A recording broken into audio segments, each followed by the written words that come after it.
আমরা কিন্তু water quantity নয়, আমরা ওয়াটার কোয়ালিটি চাই। এটা সবচেয়ে বড় প্রয়োজন বলে মনে করি। পানির কিন্তু ভূগর্ভস্থ স্তর আস্তে আস্তে নিচে নেমে যাচ্ছে। হাতে আঙুলে গোনা আমাদের 1.5 মাসও হয়নি এই মন্ত্রণালয়ের দায়িত্ব নেওয়া। সেক্ষেত্রে আমরা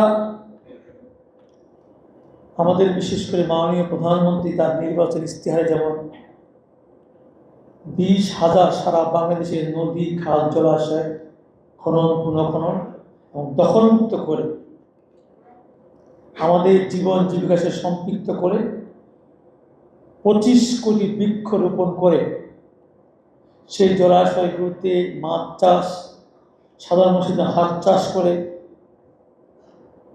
বাংলাদেশের এই যে আমাদের ভরাট নদীগুলোকে পরিপূর্ণতা দেওয়া। প্রাণ ফ্রুটো, সময় অসময় ফ্রুটোময়। বা বাংলাদেশের মানুষের জীববৈচিত্র্য পরিবর্তন করার যে পরিকল্পনা নিয়েছেন, যেটা আমরা গত 16ই মার্চ দিনাজপুরে কাহারোল উপজেলায় বলরামপুরে সাহাপাড়া প্রায় 14 কিলোমিটার সেই খাল খনন উদ্বোধন করে কিন্তু শুরু করেছে। এর পাশাপাশি আমাদের সারা বাংলাদেশে প্রায় 54টি জেলায় আমাদের বিভিন্ন মন্ত্রণালয়ের মন্ত্রী এবং হুইপদেরকে দিয়ে, এমপিদেরকে দিয়ে আমরা সেই খাল খনন শুরু করেছি।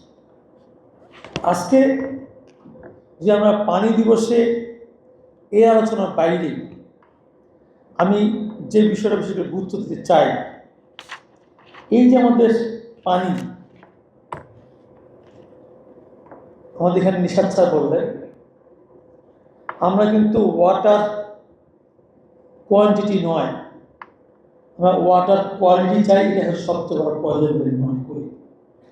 আজকে দেখেন পানির কিন্তু ভূগর্ভস্থ স্তর আস্তে আস্তে নিচে নেমে যাচ্ছে। ঢাকা শহরের চিত্র আরো ভয়াবহ।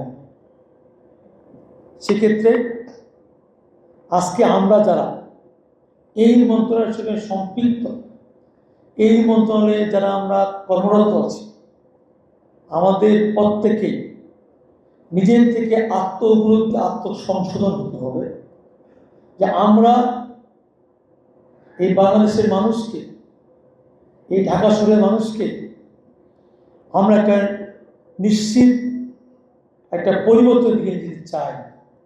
এটা আমাদের মাননীয় প্রধানমন্ত্রী তার এই 1.5 মাসের শাসন আমলে উনি কিন্তু সকাল 9টার মধ্যে মন্ত্রণালয় উপস্থিত হয়ে কিন্তু বাংলাদেশের মিনিস্ট্রি সহ সমস্ত অফিসারদের আমল পরিবর্তন করেছে। সেইখানে নয়, উনি বিদ্যুতের সাশ্রয় হওয়ার জন্য অবশ্যই আজকে যে মধ্যপ্রাচ্যের যুদ্ধ, সেটাকে মাথায় রেখে এসির টেম্পারেচার 25 দিন আনতে দিচ্ছেন। উনি আজকে ট্রাফিক সিগন্যাল মানছেন। আজকে এই যে তার যে চিন্তা চেতনাগুলো, আমি মনে করি